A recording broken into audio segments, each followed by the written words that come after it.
Hello दोस्तों, स्वागत है आपका हमारे इस YouTube चैनल नेचर्स गाइड में। दोस्तों, आज हम चर्चा करने वाले हैं एक ऐसी बीमारी के बारे में जो कि आजकल के समय बहुत ही भयावह रूप ले चुकी है। दोस्तों, कोरोना की दूसरी लहर से ठीक हुए मरीजों में एक प्रकार का फंगल इन्फेक्शन देखा जा रहा है जिसे म्यूकरमाइकोसिस कहते हैं। इसे हम ब्लैक फंगस के नाम से भी जानते हैं। क्या है ये ब्लैक फंगस? ये कोविड के पेशेंट को क्यों हो रहा है? कोरोना से ठीक होने के बाद ही ऐसे पेशेंट को ये फंगस का इन्फेक्शन क्यों हो रहा है? आज हम इस वीडियो के माध्यम से आपसे इन सभी चीज़ों के बारे में डिस्कस करेंगे। तो दोस्तों, शुरू करते हैं अपना ये वीडियो।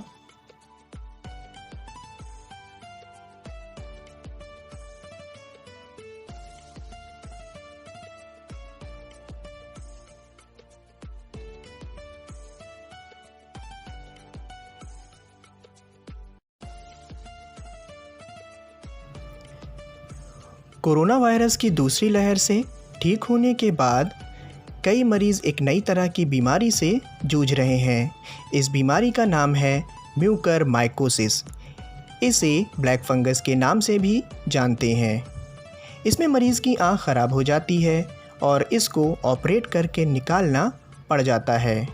आजकल गुजरात के सूरत शहर में ऐसे कई मामले देखे गए हैं। गुजरात के अलावा दिल्ली के भी कई अस्पतालों में ऐसे मामले सामने आए हैं। आइए जानते हैं क्या है ये म्यूकरमाइकोसिस।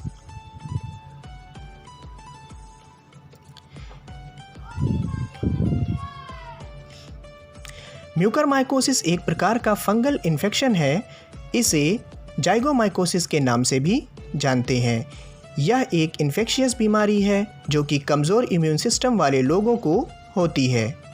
आइए जानते हैं किन लोगों को होने की संभावना अधिक है।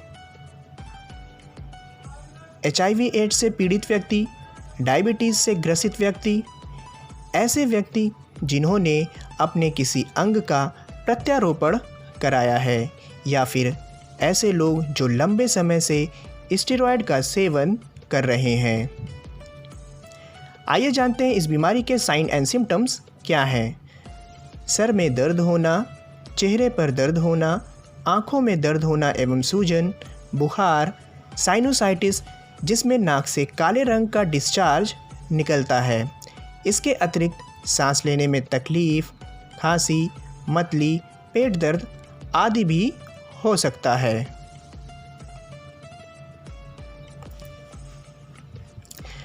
आइए जानते हैं यह फंगस हमारे शरीर में क्या करता है।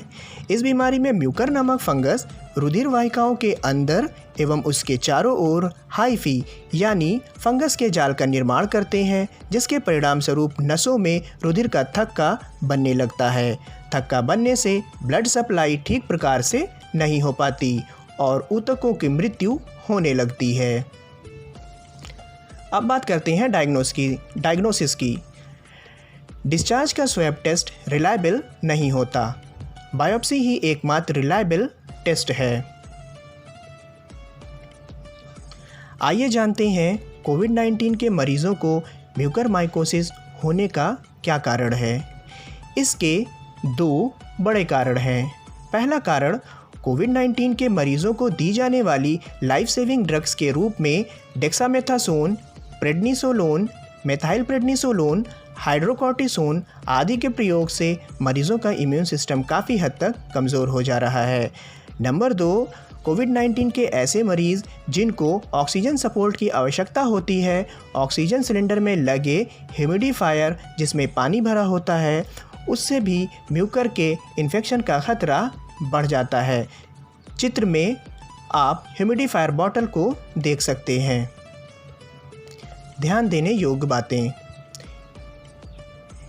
स्टेरॉइड्स का उपयोग उचित मात्रा में एवं विशेषज्ञ चिकित्सक की देखरेख में ही होना चाहिए, वरना ये जान बचाने वाली दवा जान ले भी सकती है।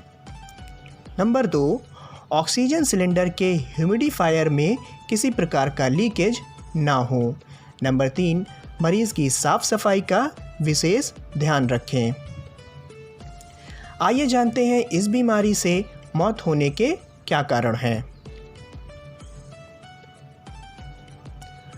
कोरोना होने के बाद यह फंगल इन्फेक्शन सबसे पहले साइनस में होता है, उसके 2-3 दिन बाद यह आँख तक पहुंच जाता है। इसके 24 घंटे के भीतर यह ब्रेन तक पहुंच जाता है। ऐसे में इन्फेक्शन फैलने से रोकने के लिए आँखों को ऑपरेट करके निकालना पड़ जाता है। यदि इन्फेक्शन ब्रेन तक पहुंच गया तो मरीज़ की मौत हो जाती है। दोस्तों, अब बात करते हैं कि कोरोना से ठीक हुए मरीज अपनी इम्यूनिटी को कैसे बढ़ाएं। यहाँ मैं आपको कुछ ऐसी होम्योपैथिक मेडिसिन बताने वाला हूँ जिसके सेवन से आपकी इम्यूनिटी बढ़ जाएगी। यहाँ मैं एक बात और बिल्कुल स्पष्ट रूप से यह बताना चाहता हूँ कि आप इन दवाओं का सेल्फ मेडिकेशन बिल्कुल भी ना करें। दवाएं हमेशा रजिस्टर्ड होम्योपैथिक चिकित्सक की सलाह से ही लें। वह आपको आपके शरीर की ज़रूरत के हिसाब से डोज बताएगा।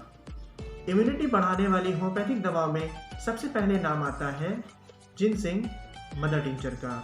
जिनसेंग मदर टिंचर के अलावा जिंगू बाइलोबा का भी मदर टिंचर के सेवन से आपकी इम्यूनिटी बढ़ सकती है। एक और होम्योपैथिक मेडिसिन है जिसका नाम एलन इम्यूनिटी बूस्टर है। यह भी आपकी इम्यूनिटी बढ़ाने में काफ़ी हद तक मदद कर सकती है। तो दोस्तों, इन दवाओं के सेवन से आप अपनी खोई हुई इम्यूनिटी पुनः प्राप्त कर घातक इन्फेक्शन से बच सकते हैं। तो दोस्तों, इस वीडियो को ज़्यादा से ज़्यादा लोगों तक शेयर करिए ताकि लोगों को इसके बारे में जानकारी हो सके। धन्यवाद।